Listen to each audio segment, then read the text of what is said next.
ஓம் சாந்தி. நான் இந்த தேகம் மற்றும் தேகத்தின் அனைத்து சம்பந்தங்களிலிருந்தும் விடுபட்டு என்னை நான் ஒரு ஆத்மாவாக அனுபவம் செய்கின்றேன்.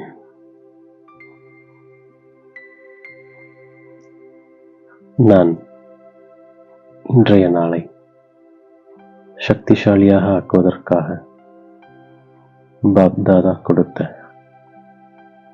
ஒவ்வொரு சுவமானங்களையும் சிந்தனை செய்து பார்க்கின்றேன்.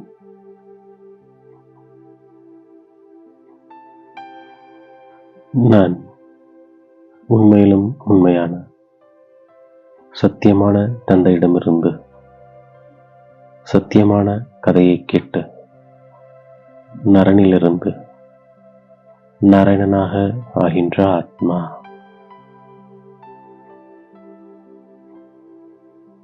நான் 21 பிறவிகளுக்கு எல்லையில்லாத தந்தையிடமிருந்து ஆஸ்தியை பெறுகின்ற ஆத்மா.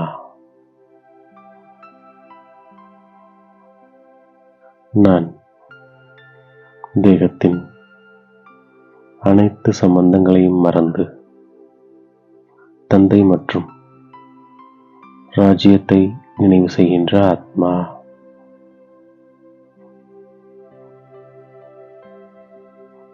நான் சத்கதிக்கான சத்குருவின் ஸ்ரீமத்தை பாலனை செய்து தங்கு புத்தியாக ஆகிவிடுகின்ற ஆத்மா.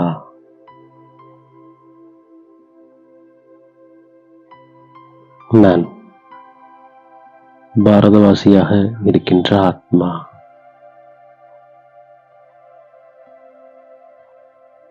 நான் சொர்க்கத்தினுடைய ராஜராஜேஸ்வரனாக ராஜராஜேஸ்வரியாக இருந்த ஆத்மா.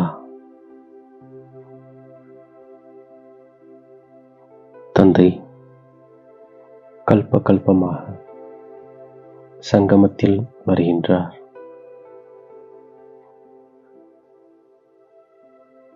மேலும் அனைவருக்கும் சத்கதி அளிக்கும் வள்ளலாகின்றார்.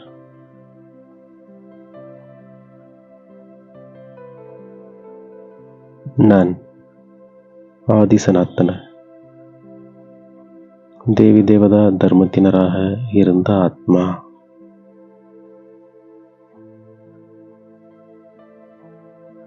தேவதையாகிய நான் செல்வந்தர்களாக என்றுமே மகிழ்ச்சியாக ஆரோக்கியமாக இருக்கின்ற ஆத்மா.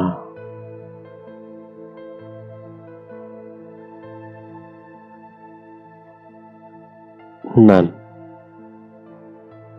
சர்வகுண சம்பன்னமாக 16 கலைகள் சம்பூர்ணமாக இருந்த ஆத்மா.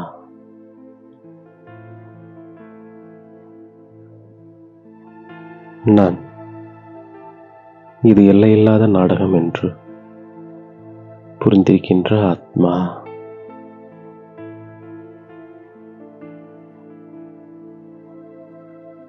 நான் உலகத்தின் சரித்திரம் பூகோளம் ஆரம்பம் முதல் கடைசி வரைக்கும் அறிந்திருக்கின்ற ஆத்மா.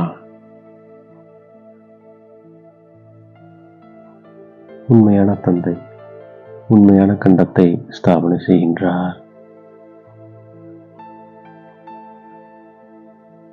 தந்தை மூலமாக நான் மனிதனிலிருந்து தேவதையாக ஆகின்ற ஆத்மா. நான் அநேக பிறவிகளில் கடைசி பிறவியில் இப்போது இருக்கின்ற ஆத்மா.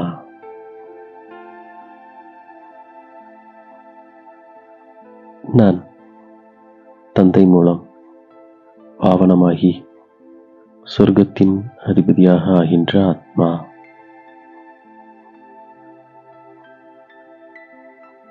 நான் முழுமையாக 84 பிறவிகளை எடுத்திருக்கின்ற ஆத்மா.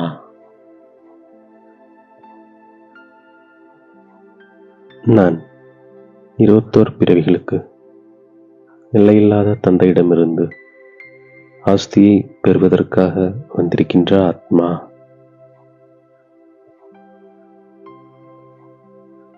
நான் உண்மையிலும் உண்மையான சத்திய தந்தையிடமிருந்து சத்திய கதை நரனிலிருந்து நாராயணன் ஆவதற்கான ஞானத்தை கேட்கின்ற ஆத்மா. நான் என்னை ஆத்மா என்று நிச்சயம் செய்து தந்தையை நினைவு செய்கின்ற ஆத்மா. நான் இப்போது வானப்பிரஸ்த நிலையில் இருக்கின்ற ஆத்மா. நான் எனக்கு தந்தை, ஆசிரியர், சத்குருவாக இறைவனை வைத்திருக்கின்ற ஆத்மா. நான் சிரேஷ்டாச்சாரியிலிருந்து சிரேஷ்டாச்சாரியாக ஆவதற்காக வந்திருக்கின்ற ஆத்மா. நான் மூலவதனத்தில் இருக்கின்ற ஆத்மா. நான் ஞான சூரியனாக ஞான நட்சத்திரமாக இருக்கின்ற ஆத்மா.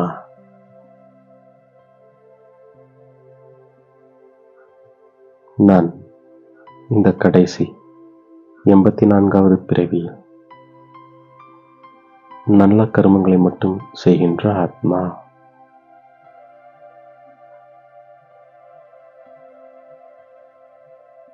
நான் புண்ணிய ஆத்மா ஆவதற்கான முழுமையான முயற்சியை செய்கின்ற ஆத்மா.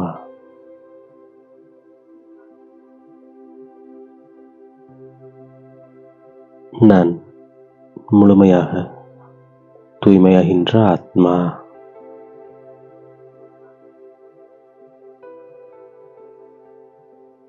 நான் என்னுடைய புத்தியை தங்க புத்தியாக ஆக்குவதற்காக தேகத்தின் அனைத்து சம்பந்தங்களையும் மறந்து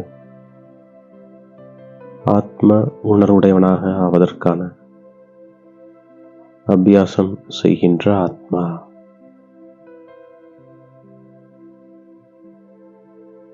நான் பழைய சம்ஸ்காரங்கள் மற்றும்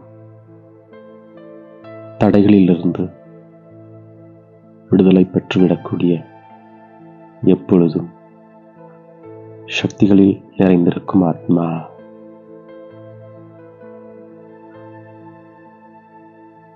நான் எந்த ஒரு விதமான தடைகளிலிருந்தும் பலவீனங்களிலிருந்தும் பழைய சம்ஸ்காரங்களிலிருந்தும்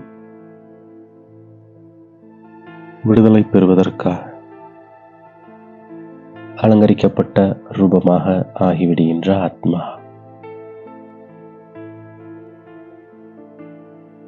நான் வருங்காலத்தில் விஷ்ணு வம்சத்தினராக ஆகின்ற ஆத்மா.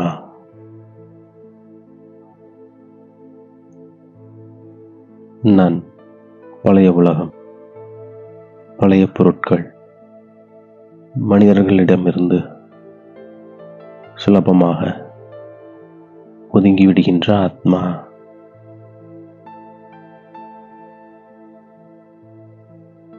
நான் ஒவ்வொரு நேரமும் ஒவ்வொரு செயலிலும் சமநிலை கொண்டிருந்து அனைவரது ஆசீர்வாதங்களை பெறுகின்ற ஆத்மா.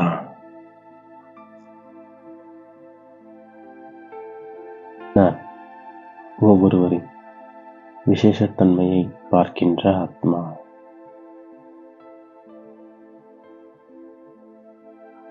நான் யாராவது ஒருவர் நிந்தனையும் விஷயங்கள் கூறினார்கள் என்றாலும் அதற்கு ஆதரவு கொடுப்பதற்கு பதிலாக சொல்பவர்களுடைய ரூபத்தை பரிவர்த்தனை செய்து விடுகின்ற ஆத்மா. நான் நிச்சயத்தின் அஸ்திவாரத்தை பலப்படுத்தி எப்பொழுதும் பயமற்றவனாகவும் கவலையற்றவனாகவும் இருக்கின்ற ஆத்மா.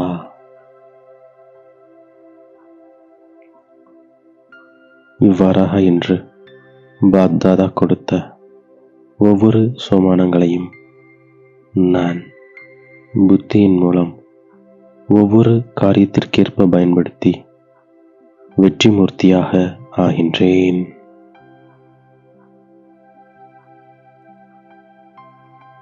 மேலும் தாயும் தந்தையுமாகிய பாப்தாதாவிற்கு என்னுடைய கோடான கோடி நன்றியை மனதார சமர்ப்பிக்கின்றேன். ஓம் சாந்தி.